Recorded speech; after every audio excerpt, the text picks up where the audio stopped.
सिर्फ नहाने से अगर आपको ऐसा लगता है कि आप बहुत हाइजीन फॉलो कर रहे हो तो आप गलत सोच रहे हो।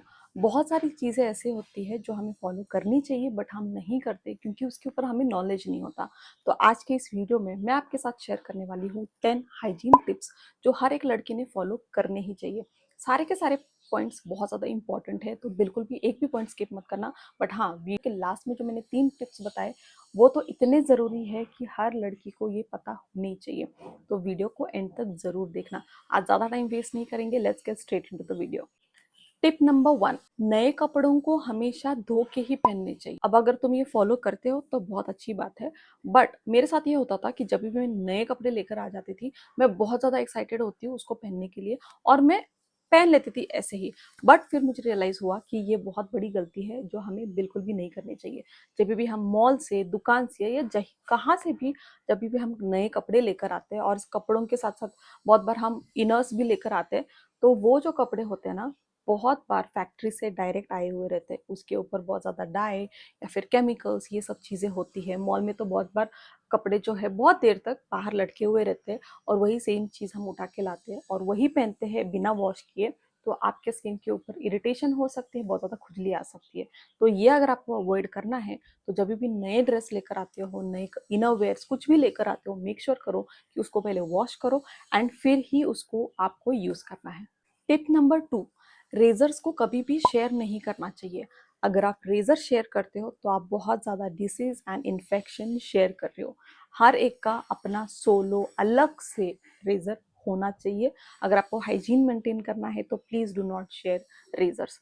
और जब भी आप रेजर यूज़ करते हो 5 से 7 बार यूज़ करने के बाद प्लीज़ उसको डिस्कार्ड करो एंड नया रेजर यूज़ करो। बहुत बार जब हम कंटिन्यू रेजर यूज़ करते रहते हैं, आपने नोटिस किया होगा रेजर का जो ब्लेड होता है उसके ऊपर गंज लग जाता है, थोड़ा सा रस्टेड सा कलर आ जाता है। इसका मतलब ये है कि आपको उसको यूज नहीं करना चाहिए। Next time whenever you using a razor, उसको पहले ऑब्जर्व करो कि वो रस्ट तो नहीं लगी उसके ऊपर एंड देन यूज करो। बट मेक श्योर करना कि 5 से 7 बार यूज कर लिया तो उसको फेंकना है और फिर नया रेजर ही यूज करना है और रेजर्स को कभी भी शेयर नहीं करना है।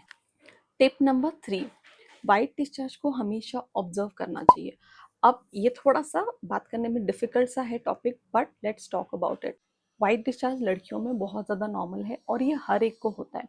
बट जो नॉर्मल डिस्चार्ज होता है वो स्मेल नहीं करता एंड इट्स वेरी लाइट ऐसा रहता है। बट कभी कभी आपने ऑब्जर्व किया होगा वाइट डिस्चार्ज का जो टेक्सचर है वो चेंज हो जाता है, कभी कभी कर्डी सा डिस्चार्ज होता है and at the same time आपको उससे इचिंग भी होती है, थोड़ा सा स्मेल भी आता है। बट अगर आपने ऐसा कुछ ऑब्जर्व किया कि आपके साथ हो रहा है तो उसको नॉर्मल मत समझो। Please go and check with the doctor. आप किसी भी अच्छे गायनेक को दिखाइए। तो आपको उसके ऊपर मेडिकेशन लेना भी बहुत ज़रूरी है क्योंकि वो बहुत बार इन्फेक्शन भी हो सकता है। तो आपको हमेशा इस चीज़ का ध्यान रखना है, उस चीज़ को हमेशा ऑब्जर्व करना है और कभी भी आपको लगे कि वो सही नहीं लग रहा है तो प्लीज़ जाके डॉक्टर को दिखाइए। टिप नंबर 4, पानी पीना बहुत ज़रूरी है। मैंने हर पॉइंट में, हर वीडियो में ये बोला है कि हाइड्रेशन इज़ वेरी इंपॉर्टेंट। मैंने आपको हमेशा बोला है कि पानी अगर मैं नहीं पीती हूँ तो हमें ब्रेकआउट्स हो सकते हैं और अंदर भी बॉडी में भी प्रॉब्लम हो जाती है।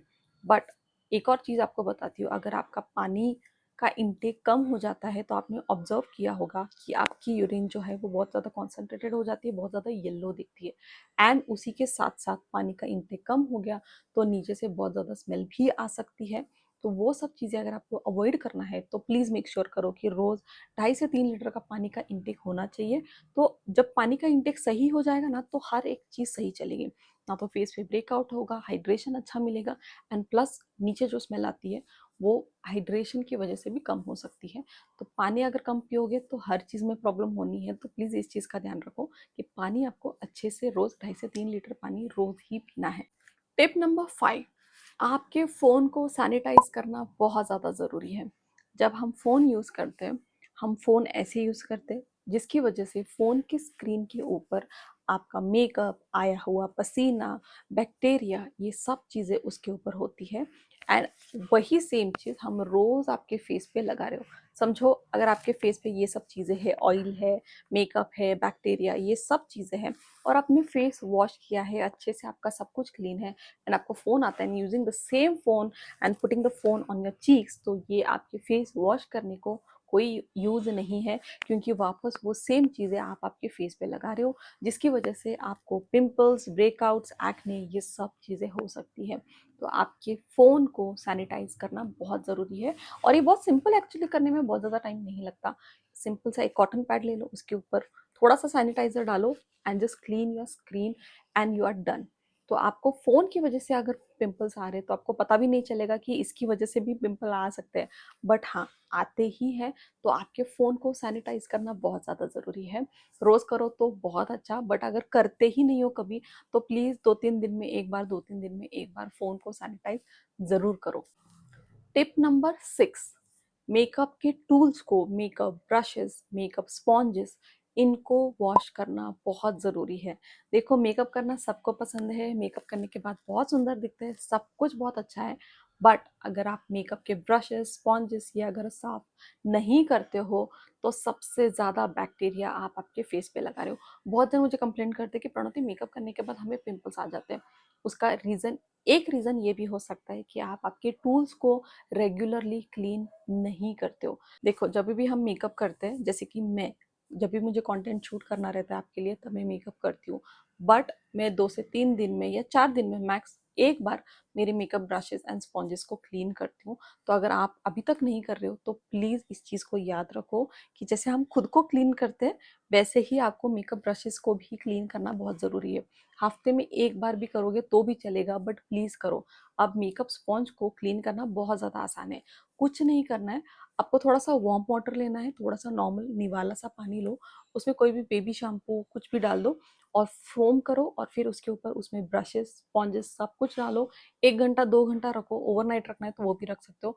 एंड देन नेक्स्ट डे आपको अच्छे से उसको थोड़ा सा भी क्लीन करोगे ना, तो वो इजीली सब कुछ उसमें से निकल जाएगा। फिर उसके बाद आपको क्या करना है, उसको थोड़ा सा धूप में सुखा दो। बहुत इजीली मेकअप ब्रशेस जो है वो क्लीन हो जाते हैं, and then again it is good to use, ठीक है। बट ये ज़रूर करना, हफ्ते में एक बार तो एटलीस्ट आपके मेकअप ब्रशेस को एंड स्पॉन्जेस को क्लीन ज़रूर करना। टिप नंबर 7, बहुत फ्रीक्वेंटली आपको आपके पिलो कवर्स को चेंज करना ज़रूरी है। आप क्यों? देखो, कम से कम मैं 3 दिन बोलती हूँ, 3 दिन में आपके पिलो कवर को आप ज़रूर चेंज करो। भले ही बेडशीट आप हफ्ते में एक बार कर रहे होंगे, बट पिलो कवर्स को 3 दिन में एक बार ज़रूर चेंज करना चाहिए। क्यों? अब देखो, जब भी हम स्किन केयर करते हैं, बहुत सारे प्रोडक्ट्स लगाते हैं, फेस पे लगाते हैं, फिर बालों में भी आप ऑयलिंग कर रहे हो या फिर कोई भी हेड सीरम जो भी लगा रहे हो, वो लगाते हैं और फिर रात भर हम हमारे पिलो कवर्स के ऊपर रेस्ट करते हैं। आपका फेस जो है वो पिलो कवर के ऊपर सो रहा है। तो बहुत सारी चीज़ें जो होती है फेस की, बालों की, जो जो चीज़ें होती है ना, वो आपके पिलो कवर को लग जाती है, और फिर कहीं ना कहीं वो जब हम वापस उसके ऊपर सोते हैं, वो सेम चीज़ आपके स्किन को इरिटेट कर सकती है, और प्लस बहुत बार डस्ट भी होता है उसके ऊपर, जिसकी वजह से वापस एक्ने, ब्रेकआउट्स ये हमें हो सकते हैं। तो अगर आपको ये सब चीज़ें अवॉइड करनी है, तो 3 दिन में एटलीस्ट आपको आपके पिलो कवर्स को ज़रूर चेंज करना चाहिए। Tip number 8, right way to wash your private areas. देखो, मुझे ये पॉइंट बहुत देर तक पता नहीं थी, but I got to know through a doctor कि जब भी आप नीचे वॉश करते हो, तब आपको कभी भी पीछे की तरफ से आगे की तरफ नहीं आना है। आगे से आप पीछे जा सकते हो, बट पीछे से आपको आगे की तरफ कभी नहीं आना चाहिए। I hope you are getting what I am saying, क्योंकि ये मुझे बहुत ज़्यादा डिफिकल्ट हो रहा है to explain, but I hope आपको समझ में आ चुका होगा। वजाइनल एरिया से आप पीछे की तरफ जा सकते हो, बट पीछे की तरफ से आगे नहीं आना है। That is not right, that is you should never do, ठीक है। तो अगर आपको नहीं पता था तो प्लीज़ ये आप भी इस चीज़ को फॉलो करो। तो या इसके ऊपर मैं बहुत ज़्यादा डीपली एक्सप्लेन नहीं कर सकती, but I hope you understand what I am trying to say. Tip number 9, कोई भी सेंटेड प्रोडक्ट प्राइवेट एरियाज के लिए यूज़ मत करो। जैसे कि सेंटेड सोप हो गया, सेंटेड पैड्स हो गया, या फिर कोई भी स्प्रे नीचे की जगह यूज़ करने की ज़रूरत नहीं है। उससे आपका पीएच बैलेंस बिगड़ सकता है, और प्लस आपको बहुत ज़्यादा इरिटेशन भी हो सकती है। वॉश करने के लिए भी नॉर्मल पानी से भी अगर आप वॉश करो तो भी चलेगा। सिर्फ आउटर एरिया भी वॉश किया तो भी चलता है, अंदर से आपको वॉश करने की ज़रूरत नहीं है, क्योंकि वो सेल्फ क्लीनिंग होता रहता है। बट ऊपर से ही आपको सिर्फ पानी से भी वॉश किया तो भी चलेगा, बट कोई भी सेंटेड प्रोडक्ट्स वहाँ पे यूज़ मत करो। And the last and most important tip is कि प्लीज़ पीरियड में हाइजीन को स्ट्रिक्टली फॉलो करो। जब हम पीरियड्स में होते हैं, जब भी आप कोई भी प्रोडक्ट आप यूज़ करो, if you are using pads और टैम्पॉन्स और मेंस्ट्रुअल कप्स जो भी आप यूज़ करते हो, मेक श्योर करो कि उस टाइम पे आपको हाइजीन फॉलो करना है। मेंस्ट्रुअल कप्स को बहुत अच्छे से क्लीन करने के बाद ही यूज़ करो, क्योंकि अगर वो क्लीन नहीं है तो आपको बहुत ज़्यादा इरिटेशन हो सकती है। पैड्स अगर आप यूज़ करते हो तो मेक श्योर करना कि उसको बहुत फ्रीक्वेंटली आप उसको चेंज करो।